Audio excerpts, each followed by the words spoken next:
உங்களின் இல்லங்களையும் வாழ்வையும் இனிதே ஒளிமயமாக்கிட GT ராயலின் தீப்பெட்டிகள். தரமானது, பாதுகாப்பானது. புரட்சி தலைவர் பொன்பனச்செம்மல் டாக்டர் எம்ஜிஆர் அவர்களின் 109வது பிறந்த நாள் விழா இன்றைக்கு. அவருக்கு மாலை அணிவித்து அந்த மாபெரும் தலைவருக்கு இன்றைக்கு நாங்கள் வீர வணக்கம் செலுத்திவிட்டு செல்கிறோம். நீங்க எது கேட்கறதா கேளுங்க. சார், நீங்க NDA கூட்டணியில இணைந்து விட்டீர்களா? பேனர்ல எல்லாம் உங்க போட்டோ வச்சிருக்காங்க. அதிகாரப்பூர்வ அறிவிப்பு எதுவுமே வரல, ஆனா பேனர்ல இடம் பெற்றிருக்கேன் உங்க புகைப்படம். இது யாரோ ஒருத்தர் பேனர் வச்சிருக்காரு ஆர்வத்துல. நீங்க அவர்கிட்ட கேட்க வேண்டிய கேள்வியை என்கிட்ட கேட்கறீங்க. இன்னொன்னு, நீங்களாவே நான் அங்க போனேன், அவரை சந்தித்தேன், இவரை சந்தித்தேன் அப்படின்னா நீங்களாவே தகவல்களை செய்திகளா போட்டுட்டு அதுல டிபேட்டா நடத்தி முடிச்சிட்டீங்க. ஒரு வாரம் ஆயுது. திரும்பவும் என்ன புதுசா கேட்க போறீங்கன்னு எனக்கு தெரியல.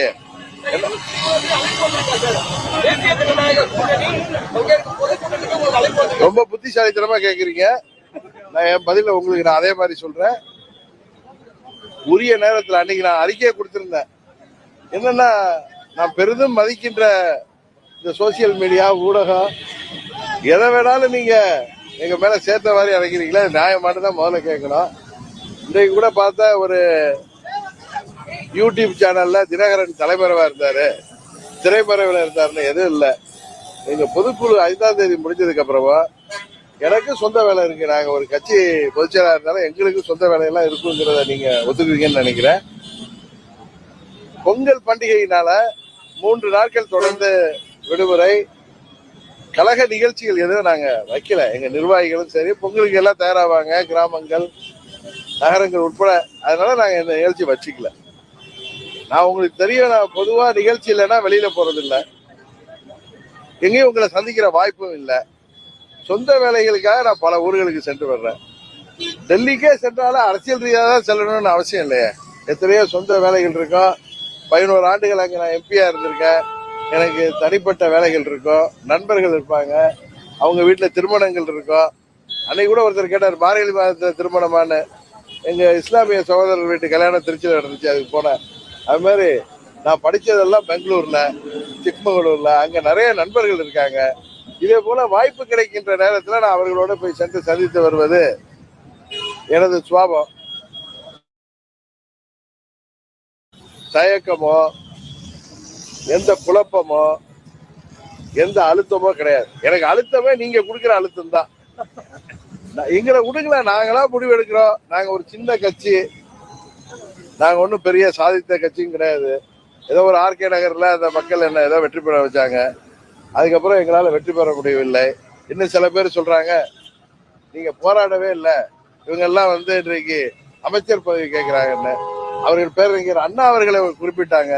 பேரறிஞர் அண்ணா அவர்கள் 57ல போட்டியிட்ட போய் சரி, 62ல போட்டியிட்ட போய் சரி, ஹிந்தி போராட்டம் அப்ப வரல. ஹிந்தி போராட்டம் 65ல தான் வந்துச்சு. போராடி ரோட்ல வாங்கி ஜெயில போய் தான் ஒரு கட்சி அமைச்சர் ஆகணும் அப்படிங்கறதுலாம் எனக்கு அப்படிதான் ஆகணும்னு அவர் சொல்றாரு. அவர் ஒண்டி ஏசி ரூம்ல டிவியில உட்கார்ந்துக்கிட்டு எந்த பத்திரிகையில இதுக்கு முன்னாடி இருந்தாருன்னு அவரை தெரியல. அவர் பத்திரிகையாளர் இருக்கிற பேர்ல அவர் பேசுறப்ப, நாங்களும் ஒரு கட்சியில 86ல இருந்து புரட்சி தலைவர் மறைந்த பிறகு ஒரு கட்சியில தொண்டனா இருந்து வந்தவன் தான். 99ல ஒரு மாபெரும் தலைவர் என்ன வேட்பாளர் நடத்தி பாராளுமன்றத்துக்கு அனுப்பி வச்சாங்க.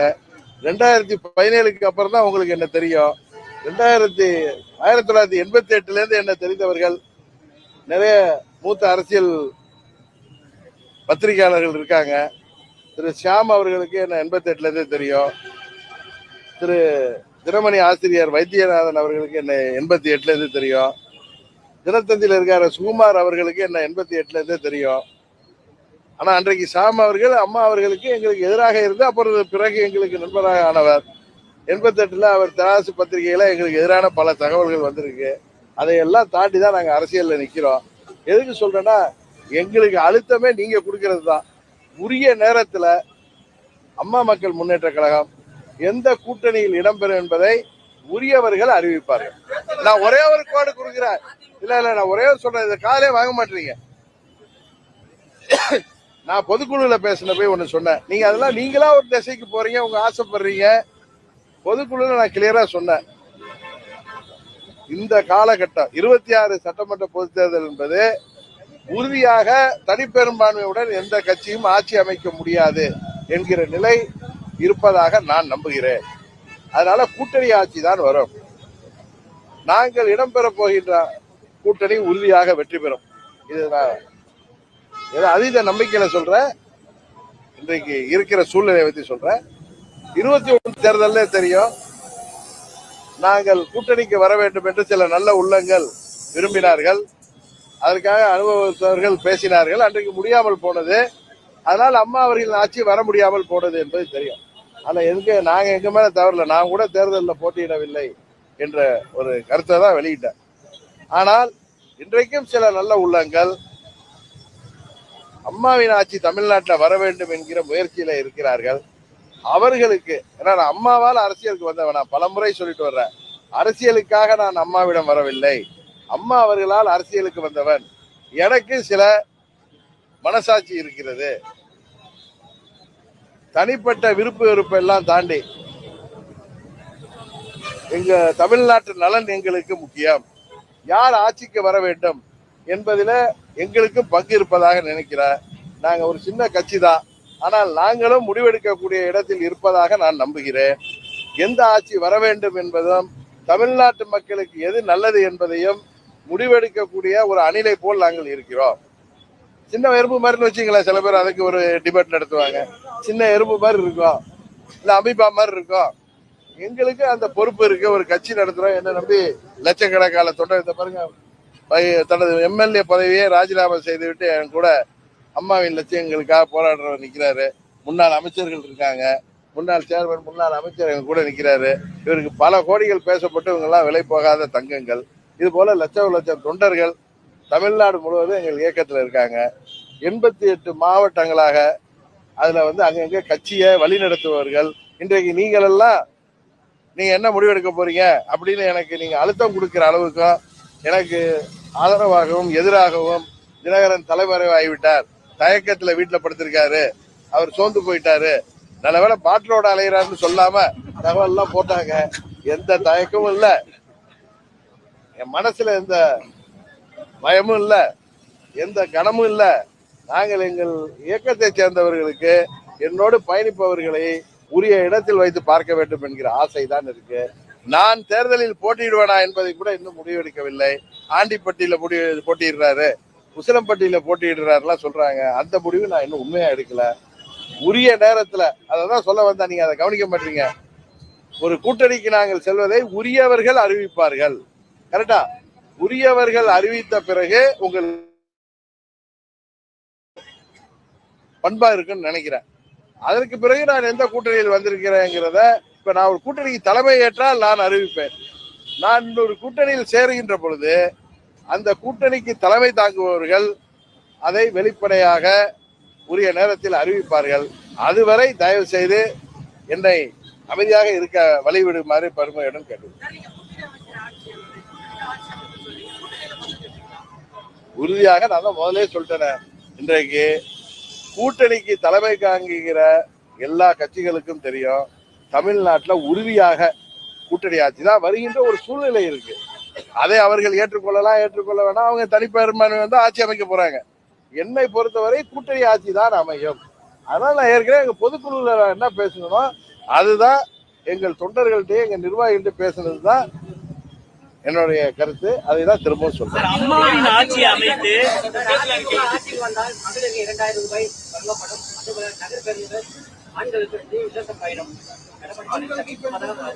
சரி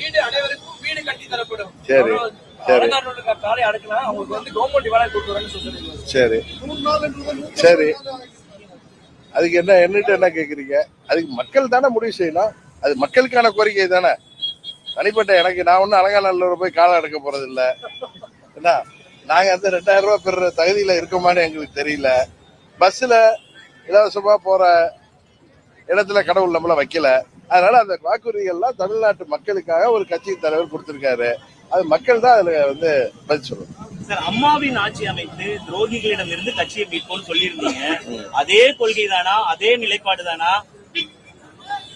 ராஜேஷ் எப்படி கேட்டாலும் உரிய நேரத்தில் கூட்டணிக்கு தலைமை தாங்குபவர்கள் உரிய முறையில் அறிவிப்பார்கள். அதுவரை பொறுத்திருந்தா உங்கள் கேள்விகள் எல்லாவற்றிற்கும் விடை கிடைக்கும். அதற்கு பிறகு நீங்க என்ன கேள்வி கேளுங்க. ஒவ்வொரு தொலைக்காட்சியில கூட நான் ஏற்கனவே வர்ற மாதிரி அரை மணி நேரம் உங்களோட உட்கார்ந்து உங்கள் நெறியாளர்கள் எந்த கேள்வி கேட்டாலும் பதில் சொல்லக்கூட டிடிவி தினகரன் உறுதியாக தயாராக இருக்கிறார்.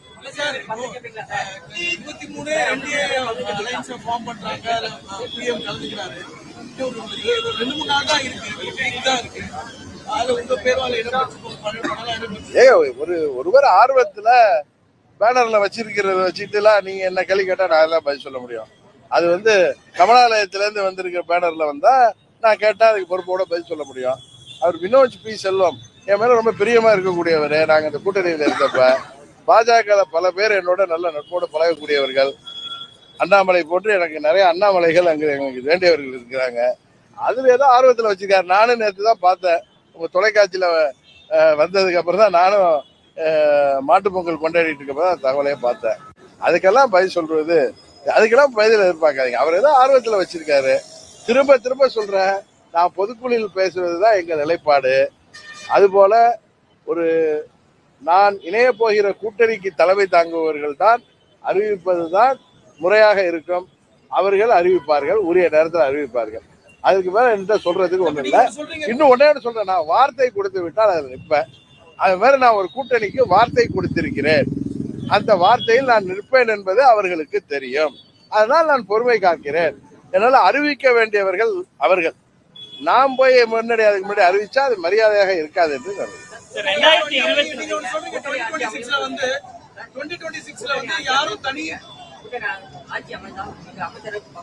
ஏங்க சார், அதான் பொதுக்குழுல சொல்லிட்டாங்க. பொதுக்குழு என்ன பேசிருக்கேன்னு பொது வெளியில இருக்கு, அதை பாருங்க.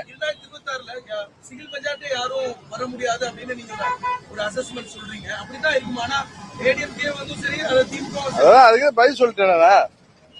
என்னுடைய கருத்து, என்னுடைய 30 ஆண்டு அரசியல் அனுபவத்துல நான் சொல்றது. ஆனா ஒவ்வொரு கட்சிக்கு ஒவ்வொரு கூட்டணி தலைமை தாங்குபவர்கள் தனிப்பார்மையோட ஆட்சி அமைப்போம்ங்கிறது அவங்களுடைய கருத்து. அது நடந்தா நாங்க ஒன்றும் கேட்க முடியாது. கூட்டணி ஆட்சி அமையும் என்பது எனது நிலைப்பாடு. ஆனா அப்ப எங்கள் கட்சியை சேர்ந்தவர்கள் சட்டமன்ற உறுப்பினர் இருப்பவர்கள், நான் ஒன்னும் எங்கேயும் அமைச்சராவேன்னு சொல்லவே இல்லை. எங்கள் கட்சியை சேர்ந்தவர்கள் அமைச்சர் ஆவார்கள் தான் சொல்றேன். அவரையும் நீங்க கடந்த கால பிரஸ்மீட்ல சொல்லிருக்கீங்க, அவரே நாங்க அப்படி அலோனா விட்ட மாட்டோம் அப்படின்னு சொன்னீங்க. வி.கே. சசிகலா அவர்களும் தனியா இயங்கினாங்க. இதெல்லாம் எப்படி புரிஞ்சுக்க வேண்டியது சார்? நான் அம்மா மக்கள் முன்னேற்ற கழகத்தை பத்தி மாத்திரம் நான் பேச முடியும். நண்பர் ஓபிஎஸ் பற்றியோ எங்க சிட்டியை பத்தியோ நான் கருத்து சொல்வது அது அவர்களுடைய நிலைப்பாடு என்ன என்பதை அவங்க தான் அறிவிப்பாங்க. அதுதான் முறையாக இருக்கும். 2024 இதே மாதிரி தான் சொன்னீங்க, அணிலாக இருப்போம், பிரதமர் மோடி அவர்களே நாங்க பிரதமராக்குவதற்கு அணிலாக இருக்கும்னு சொன்னீங்க. இப்ப நீங்க கொஞ்சம் எறும்பு இல்ல நீங்க சார், நீங்க தான் எங்களை ஒண்ணுமே இல்ல டிடிவின்னு பேசுற 4 பேர் தான் இருக்காங்கிறீங்க. டிடிவி சும்மா பம்மாத்து பண்றாருங்கிறீங்க. அவர் ஊடகத்தை வெளிச்சத்தை தேடிட்டு போறாருன்னு சொல்றீங்க. நான் அப்படிலாம் இல்ல. நீங்க ஏதோ என்ன மதிக்கிறப்ப என்ன கேள்வி கேட்கறீங்க, நான் பதில் சொல்றேன். நான் உங்கள்கிட்ட நான் ஏன் இப்ப என்ன இப்படி ப்ரெஷர் பண்றீங்கன்னு தானே கேட்கிறேன். ஏன் என்ன தலைமறைவா இருக்கேன்னு எழுதுறீங்க? நான் தலைமறைவா இல்ல, எனக்கும் குடும்ப குட்டிலாம் இருக்கு. ராஜேஷ் கூட வந்திருக்காப்புல, என் ஃபார்ம் எங்க இருக்குன்னு. அங்க காட்டுக்குள்ளார நான் இருக்கேன். அங்க இருந்து எங்க வைஃபை இல்லைன்னா எனக்கு போன் கூட எடுக்காது. அது மாதிரி இடத்துல நான் போய் 4-5 நாள் இருக்க வாய்ப்பு கிடைக்கிறப்ப இருக்கேன். உடனே தலைமறைவு, உடனே அவர் திரைமறைவு, அதெல்லாம் எந்த மறைவும் இல்லை. நான் எந்த வழக்குகளையும் டைரக்டா போய் சந்திக்கிறவன். அதனால எந்த பயமும் இல்ல, எந்த அழுத்தமும் எனக்கு இல்லை. நீங்க கொடுக்கிற அழுத்தம் தான், அதை உரியவர்கள் தான் அறிவிப்பாங்க. அவர்கள் அறிவிக்க வரை நீங்களும் நானும் காத்திருப்போம்.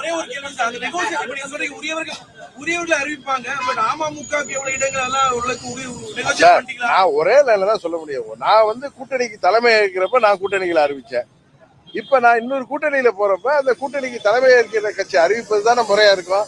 அவர்கள் உரிய நேரத்துல அறிவிப்பாங்க. அது எப்ப எல்லாம் நீங்க கேட்காதீங்க. அறிவிப்பு வந்தாலே என்ன அர்த்தமா இருக்கும்? எல்லாம் முடிந்த பிறகுதானே அறிவிப்பு வரும். இல்ல அறிவிப்பு வந்த பிறகு முடிவுக்கு வரலாம். எல்லாமே ஒரு ட்ரஸ்ட்ல வர்றது தானேங்க, நம்பிக்கையில வர்றது தானே கூட்டணி. அது மாதிரி எங்க ஆட்சி அமைங்கிறது எங்களோட நம்பிக்கை. அதை மக்கள் மெய்ப்பிப்பார்கள்ங்கிற நம்பிக்கை. எந்த ஆட்சி வர வேண்டும், தமிழ்நாட்டிற்கு எது நல்லது என்பதை தீர்மானிக்கின்ற ஒரு புள்ளியில நாங்களும் ஒரு அமீபா மாதிரி இருக்கோம். அதனால நாங்க அதை சரியா செய்வோம்னு சொல்றேன். அவ்வளவுதான். அது அவர் சொன்னதுக்கெல்லாம் நான் பதில் சொல்ல முடியாது. நீங்க எதை வேணாலும் கேட்டு போட்டு வாங்க பாக்குறீங்க. அவர்லாம் அப்படிலாம் ஒண்ணு சொன்னதா எனக்கு தெரியல. எங்க சொன்னதை என்கிட்ட காமிங்க, நான் சொல்றேன். சார் இப்போ விஜய்க்கு வந்து சிபிஐ விசாரணை எங்க கட்சி வரும்னு சொன்னாரா? ஒரு கட்சியில அவர் எந்த கட்சியை மீன் பண்ணாரு நீங்க அவர்கிட்ட தானே கேட்கிறோம். விஜய்க்கு வந்து இப்ப சிபிஐ விசாரணை ஜனநாயகம் படத்துக்கு சென்சார் டிக்கெட் கிடைப்பது சிக்கல்ல இருக்கு. பாஜக ஒரு அழுத்தம் கொடுக்குதா சார் என்டிஏ கூட்டணிக்கு வர்றதுக்கு? இதை நீங்க எப்படி பாக்குறீங்க சார்? விஜய்க்கு ஒரு அழுத்தம் சார், ஆரம்ப காலகட்டத்தில் உங்களுக்கு ஒரு அழுத்தம் இருந்தது. இல்ல, எனக்கு நீங்க தான் அழுத்தம் இருந்துச்சுங்கிறீங்க. நான் அன்றையில இருந்து நீங்க பாருங்க, எனக்கு வந்து நீங்க சொல்ற மாதிரி அவங்க அழுத்தம் கொடுத்தாங்களான்னு தெரியல. இப்பொழுதுதான் சிபிஐ என்கொயரி எனக்கு தெரிஞ்சவரை திரு விஜய் அவர்கள் கட்சியை சேர்ந்தவர்கள் தான் சுப்ரீம் கோர்ட்ல போய் ஒரு தனி நீதி அரசர் மூலம், நீதி sitting judge or retired judge மூலம் விசாரணை வேணும்னாங்க. சிபிஐ இது உச்ச நீதிமன்ற கொடுத்த தீர்ப்பின்படி தான் இன்றைக்கு சிபிஐ விசாரிக்குது. அவங்க விசாரிக்கிறப்ப போய் விசாரணைக்கு போய் தானே ஆகணும். அதை போய் எப்படி அழுத்தம்னு நம்ம நினைக்க முடியும்? எனக்கு தெரியல. இப்பதான் அது நீதிமன்றம் தானே தடை செஞ்சிருக்கு, நீதி அரசர்கள் தானே தடை செஞ்சிருக்காங்க. அதை போய் நீங்க அரசாங்கத்தோட எனக்கு எப்படி அதை நீங்க சேர்க்கிறீங்கன்னு தெரியல. திரும்பவும் உச்ச நீதிமன்றம் நான் பார்த்தா நீங்க சென்னை உயர் நீதிமன்றத்துக்கு போங்கன்னு தான் சொல்லுங்க.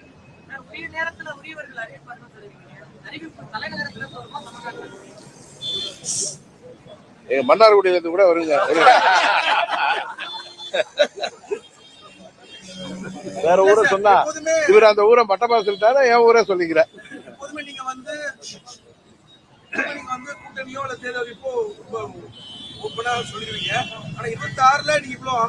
இல்ல, நான் ஒண்ணு இல்ல, நான் சரியாதான் இருக்கேன். நான் முறைப்படி அறிவிப்பு வரணும்னு சொல்றேன். அதை போய் நீங்க நான் ஓப்பனா தான் இருக்கேன், இன்னும் முடிவு எடுக்கலன்னு சொன்னேன், இப்ப முடிவை நோக்கி நெருங்கி விட்டேன்னு சொல்றேன். அதானே சொல்றேன். அதனால அறிவிப்பு வருன்னு தான் சொல்றேன். நான் ஒன்னும் உங்கள்கிட்ட எதுவுமே பொய்யா சொல்லலையே.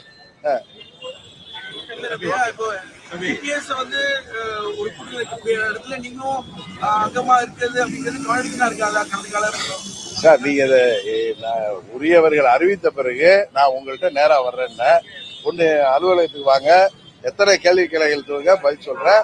உங்க தொலைக்காட்சிகள் என்ன கூப்பிட்டுட்டே இருப்பாங்க. என் நண்பர் சாணக்கியா என்ன கூப்பிடுவாரு, என் நண்பர் பாண்டே மேல ரொம்ப வருத்தமா இருக்காரு இன்டர்வியூ கொடுக்குறேன். அவருக்கு எல்லாம் ஏதோ முடிஞ்சதுக்கு அப்புறம் கொடுக்கலான் இருக்கேன். அது மாதிரி என்ன கேட்டிருந்த அத்தனை தொலைக்காட்சிகளுக்கு நான் பேட்டி கொடுப்பேன். என்ன கேள்விகளை வேணாலும் கேட்க சொல்லுங்க. ஹரியை விட்டு கேட்க சொல்லுங்க, புதிய தலைவர்ல கார்த்திகை விட்டு கேட்க சொல்லுங்க, நியூஸ் 18ல கார்த்திகை செல்வனே கேட்கட்டும். நான் எல்லாரும் பதில் சொல்ல தயாரா தானே இருக்கேன்.